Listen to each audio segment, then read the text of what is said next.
দেখ কাকন্দি, অন্তত এই সময় আমি তোর চোখে জল দেখতে চাই না। এটা কিন্তু তোর প্রতিবাদ করার সময়। আর এই ঘটনাটা আমিও ঘটতে দিতে পারবো না। যতক্ষণ আমার দেহে প্রাণ আছে, যতক্ষণ শেষ রক্তবিন্দুটুকু আছে, ততক্ষণ আমি আটকাবই। আর কাকন্দি, তোমাকেও একটা অনুরোধ, তুমি আমায় বারণ করতে আসবে না। আর যদি আসো তাহলে আমি তোমার কথা শুনবো না। আমিও দেখতে চাই একটা মেয়ের জীবন কি এতটাই সহজ। সমুদ্রটাকে আমি খুব সম্মান করতাম, তার শিক্ষার জন্য, তার উদার মানসিকতার জন্য। কিন্তু আজ সমুদ্রদা নিজের জায়গা যেখানে নিয়ে গিয়ে ফেলেছে, আমার মনে হয় সেটাও সমুদ্রদা জানা উচিত। আমি আগের দিন যেতে পারিনি, ছুটি একা গিয়েছিল। কিন্তু ফিরে আসার পর আমি সমস্ত কিছু জানতে পারি ওর কাছ থেকে, এবং ঠিক করি যে আমি সমুদ্রদার সঙ্গে একা একা দেখা করব, আর কেউ না,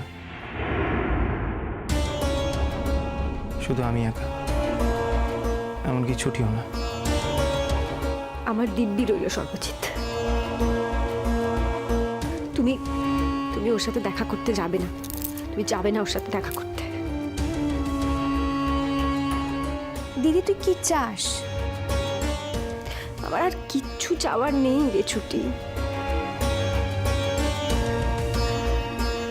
আমি তো ওকে মুখে বলে দিয়েছি যে আমি ওকে ডিভোর্স দেব না। তো ও যদি সত্যি সত্যি আর একটা বিয়ে করে, তাহলে আমি কি করব বলতো? আমি আমি ওর সংসারে গিয়ে ঝামেলা বাঁধাবো?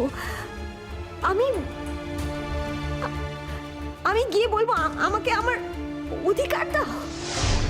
ছি ছি ছি, কোন নোংরামি করার কথা আমি ভাবতেও পারি না।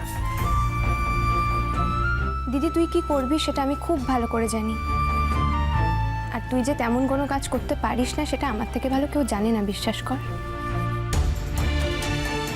কিন্তু একটা কথা তুই ভালো করে শুনে রাখ, তুই কিন্তু সমুদ্রদাকে ডিভোর্সটা দিবি না। সমুদ্রদা যা ইচ্ছা তাই করুক, বিয়ে করুক কি না করুক, কিন্তু তুই ওকে ডিভোর্সটা দিয়ে ওর পথটা কিন্তু সোজা করে দিস না দিদি। কি লাভ হবে ছুটি? আমি জানি না দিদি, আমি অত লাভ লোকসান জানি না, কিন্তু মানুষকে তো বুঝতে হবে যে সবটা এতটা সহজ নয়।